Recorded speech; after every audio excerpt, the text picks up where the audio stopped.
दीपक हो, संजय मोनू,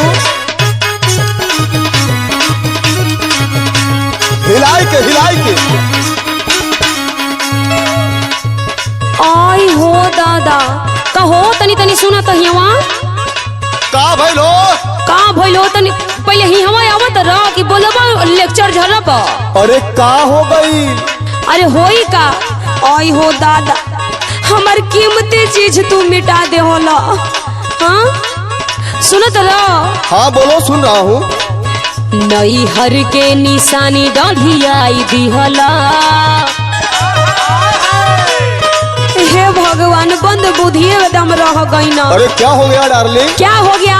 मालूम बटे कि तू आइल वाला बॉम्बे से पढ़ाई करके तो एक मतलब नहीं कि तू मैं चीज धुरियावत चलब। हमार बात सुनो। बोलो। नई हर के निशानी डाढ़ियाई दिहला राजा साड़ी के भौकू बनाई दिहला।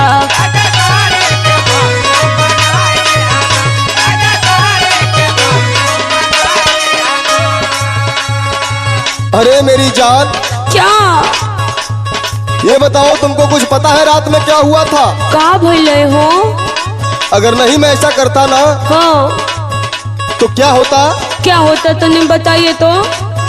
जो ना सड़िया का भक्कू बनाता गोरे है। अच्छा समझ रहे हो ना मेरी बात को? हाँ हाँ तनी तनी समझा तनी। जो ना सड़िया का भक्कू बनाता गोरी ना बनाता गोरी, तो बोलो भूसवारी कैसे धोवाता गोरी।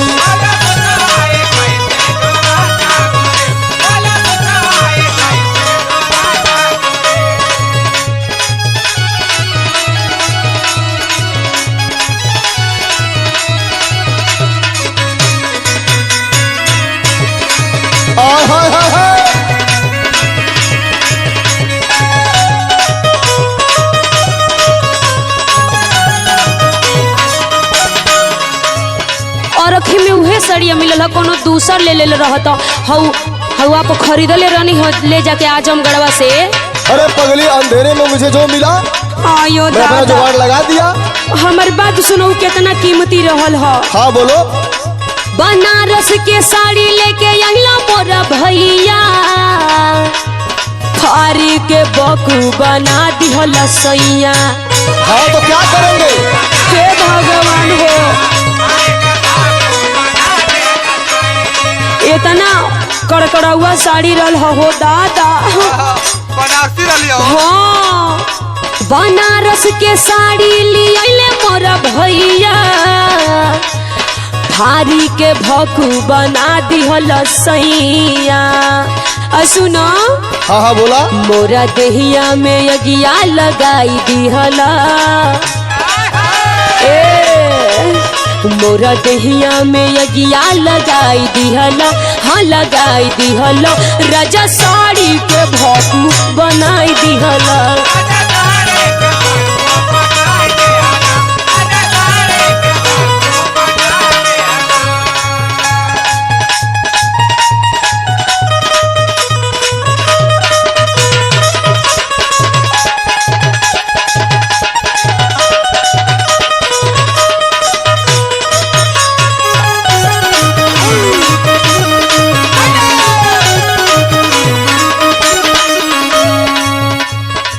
ये बताओ, हाँ हमसे प्यार करती हो? तू ना है इंग्लिश बोलल छोड़ दा ना तो जानत नहीं है तो खुद हमार पारा सुन गल बा, यही मैं पूछो तरह की प्यार करती हूँ। अरे डोंट माइंड मेरी जान। हाँ ये का कह दे अला वो। तुम्हें साड़ी की दिक्कत है तो मैं बताता हूँ तुमको। काहे को टेंशन तुम देती हो हमको, नई नई सड़िया दिला दूंगा तुमको। अच्छा हम देखते बानी। भरोसा रखो मुझ पे। हाँ हाँ सुनो। ठीक है बा। काहे को टेंशन तुम देती हो हमको, नई नई सड़िया दिला दूंगा तुमको। अच्छा और मेरी बात सुने धराओ। का आई हमारे के बाहे मत पकड़ल करी, एक तो खुद खून से भरल बा।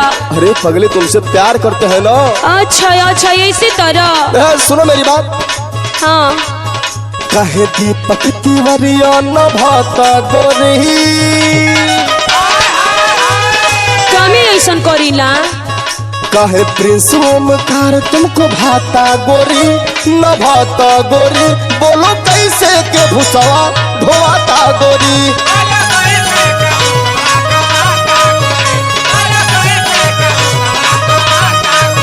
राजा साड़ी का भगू बनाई दिहला बोलो कैसे के भुसवा धोवाता गोरी ए राजा साड़ी के भगू बनाई दिहला बोलो कैसे के भुसवा धोवाता गोरी ओ राजा साड़ी के भगू बनाई दिहला हम नए साड़ी अरे मत रो बाबू।